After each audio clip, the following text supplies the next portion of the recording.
which to this day, it remains the official policy of the American government. It has not changed. May not be implemented by Trump, but it remains the same. That the purpose of the foreign policy in Africa was to reduce the population. So to give aid to countries in Africa, not clean water and schooling and things like that, but contraception and abortion, in order to shrink the population of Africa, because they have great mineral resources there. That sounds diabolical. It is, yes. That sounds like something conceived in the mind of Margaret Sanger. Yeah, definitely.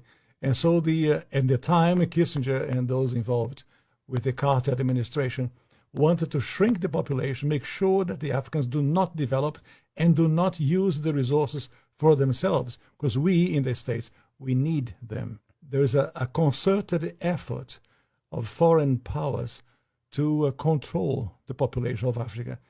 Africa is a huge continent, could feed thousands more people, but the policies of the West, especially in Europe. For example, between 1990 and the year 2000, the United States, Canada, and Europe contributed about $6 billion in contraceptives, not to help the people, not to give clean water, clean food.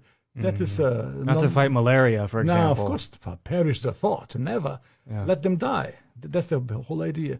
So in our work in HLI, we denounced this reality to make the Africans aware that they have to defend themselves against the influence of foreign powers. Is it just the United States, or do you believe that China is also playing a role in jockeying for the resources of Africa? China is playing a major role because China is buying property in Africa. For example, in Mozambique, which is a Portuguese-speaking language country, when Portugal was in charge of Mozambique, they used to export rice. Now they are importing rice from China because they cannot produce. The socialism has wrecked the production of rice.